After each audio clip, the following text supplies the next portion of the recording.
Thank you very much. It's very encouraging to see a full house even in the last topic. And talking about my journey in front of doyens of orthopedics, Professor Banskota and then Professor Kiran Rizal is not the correct one, but I'll talk how my concept of meniscal repair has evolved over last, few years. So my journey actually started in 2006 when I completed my, residency and came back to Army Hospital. And in Army Hospital, my boss was Professor Bachuram Kesi sir. And then there was the trend that he used to do arthroscopic meniscectomy in all meniscus. He was the true follower of Smiley, who used to say that even if you think it is torn, remove it. So all meniscectomies arthroscopically. Then he used to open the joint and used to do an open ACL reconstruction, and that is what I learned initially. Then after 2 years, I went to Hyderabad, and this is this gentleman who is my mentor, a very good friend, Dr. Raghubir Reddy. He taught me the basic skills of arthroscopy, and then he also used to do a meniscectomy in most of his cases. So when I came back in 2008 after doing my fellowship, and then meniscectomy is what I had learned to do. And then this is one picture I'll never forget. I did a medial meniscectomy, total meniscectomy, and the lateral meniscectomy in a 23-year-old serving soldier. I'm sure this patient is having joint replacement already long ago. And then this is the picture in which I presented. It was in B&B Hospital in 2009. I presented this case, how I was able to do a total meniscectomy of both medial side, medial meniscus and the lateral meniscus. And everybody was amused that, oh my God, total meniscectomy can be done with arthroscopic technique as well.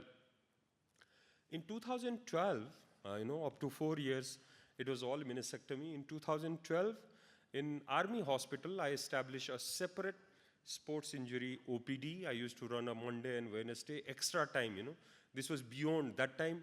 The orthopedic OPD used to close at 2:30. So I used to stay beyond 2:30 just to, have these knee injury patient to be, collected and then treat them. Sir, jail bi sir aunu bhacha agadi sir.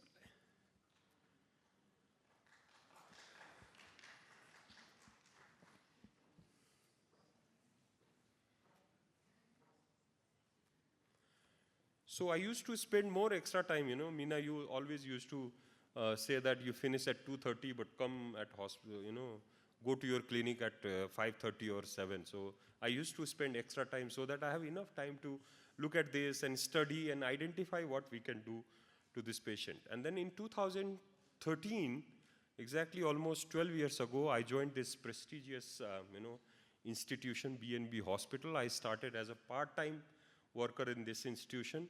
And this hospital had no government insurance policy. There was taxes in all the materials.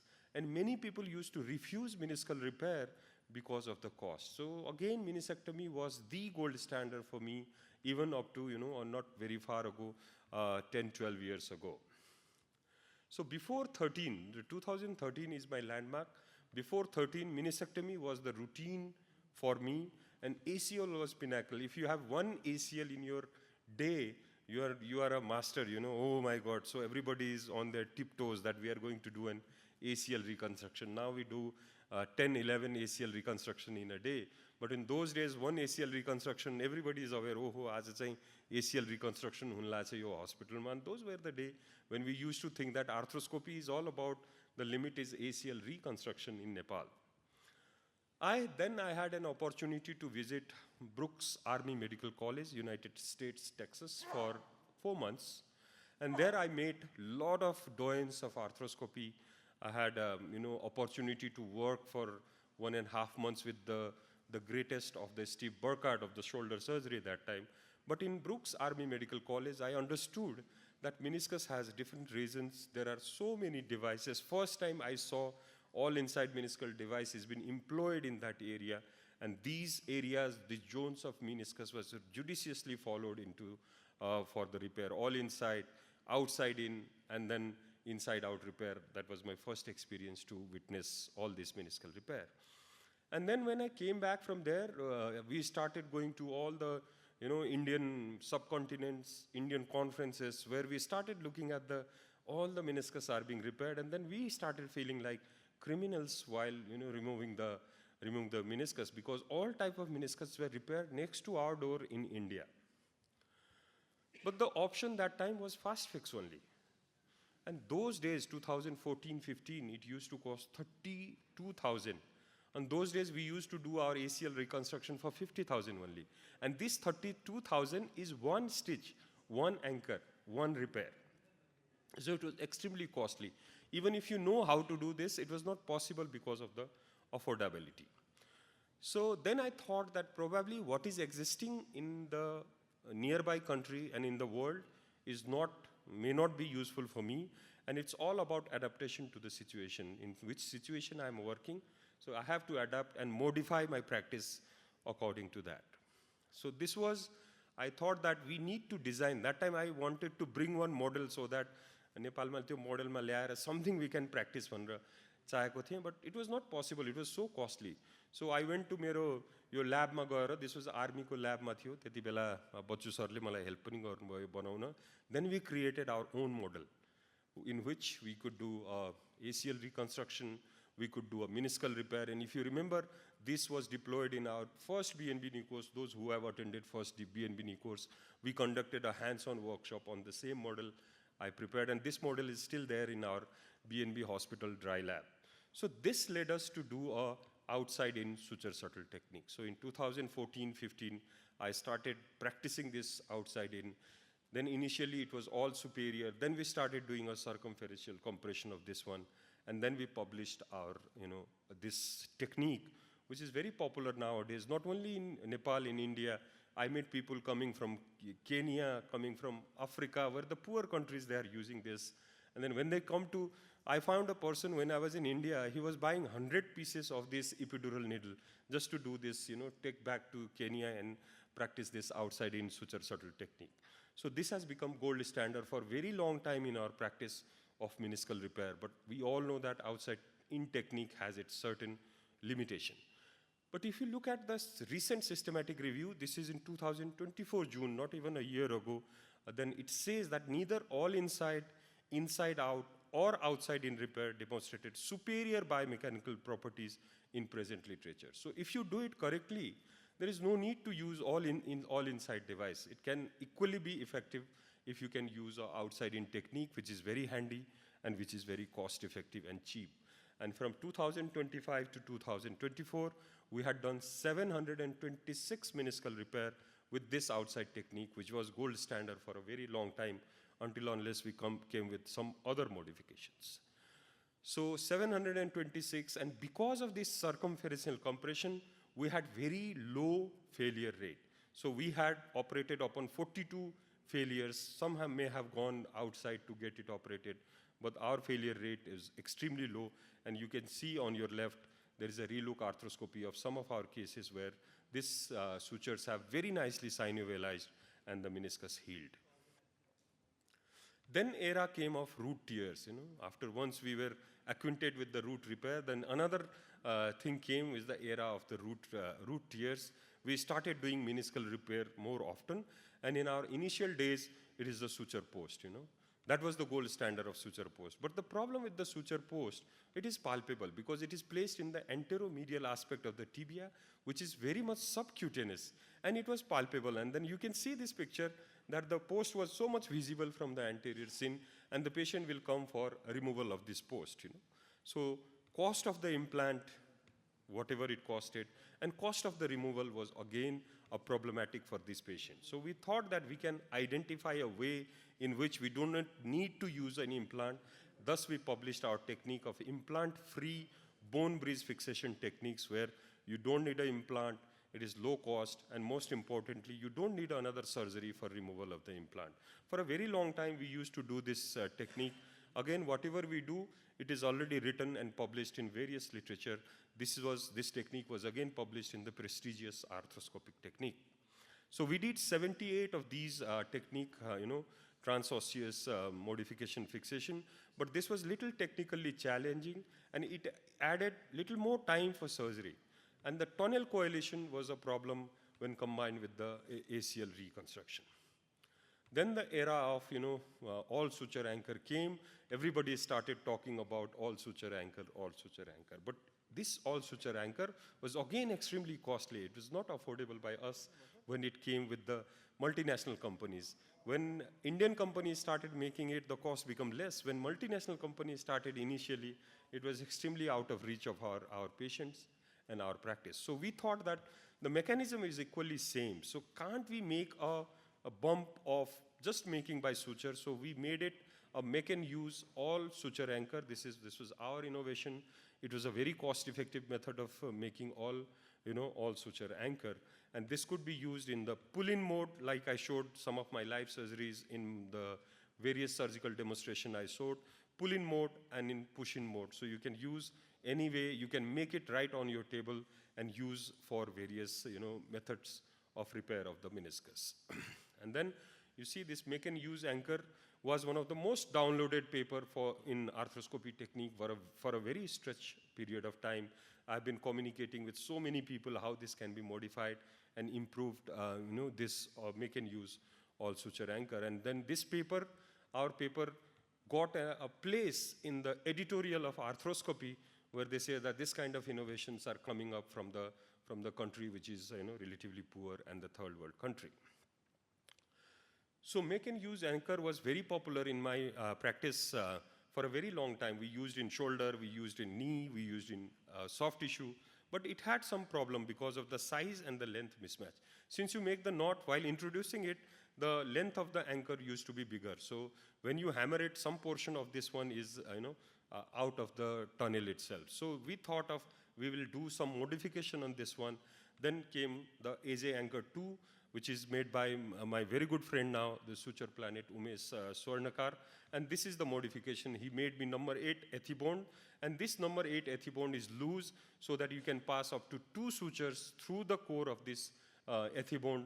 And this serves most of the purpose. And nowadays, 80% of my anchor work is from AJ Anchor 2, which is made by my very good friend, Umesh Swarnakar. So although the outside-in suture shuttle technique was the best option for us, we were hesitant to use it in the posterior horn of the lateral meniscus, because we all know that posterior horn of the lateral meniscus is more vascular, more risky area. So we were looking for all inside meniscal repair system, but it's still unaffordable, because although Indian companies started making it, but it's still costly. The cheapest you get for 20,000 rupees NPR. So it is still costly for most of my patients. Then I started looking into how these all inside, methods, meniscal repair, the instrument work, then it's PEEK-based and the suture-based. This suture-based caught my attention. So it had nothing. It had just had a suture anchor. If you see it very carefully, this is ethibond itself, So they have passed the suture. I couldn't identify how this suture is being passed. But I thought that I can make a very simple, handmade, all inside devices, and that was the, innovation I made, which is now we all know that AJ Stitch 1, which was initially made by the Biotech. So then I tested this Biotech AJ Stitch in 130 patients. More than 500 anchors have been deployed in my patient with very good success rate. But later on, Biotech people started saying that this will hamper their sales of all inside device in which they have invested huge amount of money, so they are not going to produce it for me. They said that if you want few pieces, I'll give you few pieces, but it will not come in the market, so you have to use it. So I wanted this to be used by most of my people in our country where the cost is an issue. So this is just an example of how this can be used. I'll not go into detail. See, this is a component of a longitudinal tear as well as the horizontal tear, which require a fist mouth closure type of repair. And this fist mouth closure type of repair can very easily be done by the AJ Stitch, which has been demonstrated here. I'll not go into detail of this technicality, but at the end of the surgery, you can see that the fist mouth closure has been so nice with such a very simple technique or simple innovations. We were able to do a very justifiable repair of this complex tear in a very affordable cost. I always say that one anchor of mine will cost 2,500 rupees in contrast to 45,000 rupees that the all suture anchor of Arthrex cost to us. And then this was published again. The AJ stitch was published again in the same prestigious journal, and you'll see that this paper received more than 15,000 views. My video received more than 15,000 views, which is very much, proud moment for me. And then I have been receiving, and very recently, you see that this was again most read, most downloaded. Yesterday I demonstrated my 130th patient in whom I used AJ stitch for the repair of the meniscus. And since everybody failed to, produce this device, then I caught hold of a very good friend again of mine, Mr. Pankaj Gupta of Genome Company, who has agreed to make AJ stitch 2, the second more improvised version of it. We have already worked on it for almost 90%, and hopefully in 2 months' time it will be available for all of us to use this very simple technique of AJ stitch. There are, in some instances we have discussed, there are irreparable meniscal tear. So for irreparable meniscal tear, you'll go to literature, you'll say that either use scaffold, synthetic implant, or MAT, which is meniscal allograft transplant. But do you have all of this? We don't have access to all of this. We cannot use any of these, what literature, what Western things are doing. So we thought that we come across lots of paper, few paper, very old paper, which says that probably a autograft of the hamstring can be used as a transplant. And you see that this autograft has been used. Till date, we have done 11 cases of this, the highest number in the world. We have done this autograft transplant. And then this is the follow-up after 18 months. You see that such a flimsy, round structure of the hamstring has acquired a triangular shape like meniscus. So this is kind of, Wolff's law, in which the tissue changes their texture and the anatomy based upon the stress applied on it. So this is, again, in very few cases in where you cannot preserve the meniscus. Probably this is one option we have given for many of us. And again, most read paper, most downloaded paper for a very lengthy stretch of time. So ladies and gentlemen, meniscal repair is a fashion now. Everybody does meniscal repair because the company has also promoted the meniscal repair. So we all want to do this meniscal repair as a part of fashion, which should not be done. And if you see this paper, which paper published, it's not scientific paper, this is a talk show by a Biospace, which says that top 3 most top companies of the world, they are producing arthroscopy. In arthroscopy market, they are producing all inside meniscal repair devices. So this is a big, company-driven area in which more companies are involved, more money is involved, and that is what our patients are lacking. Our patients are lacking in this money investment. They are more studied, more researched, but it is not affordable to us.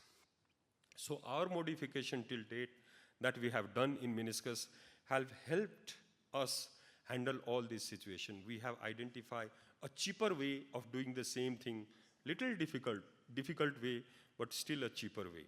So the final, to conclude my talk, all the recent advances happening in the world may not be useful in our context because of the various reasons, and the cost is most important reason. Availability and affordability are very, very important. You cannot say that this patient requires a meniscal allograft transplant unless you have accessibility to do that. So affordability and the availability is equally important. Choose a cost-effective treatment technique. Choice is of paramount importance. Don't forget that if someone sells their land and house just to get your meniscal repair, it is, not very good feeling when you go back at your home. But if you can give equally good, repair without having much effort into the pocket, you'll go and slip back very nicely on that day. But it all has to be a scientific basis and the evidence for its use. So do not forget the scientific basis behind any device that is coming for use in every day nowadays. With this, I'd like to thank you very much for patient listening. Thank you very much.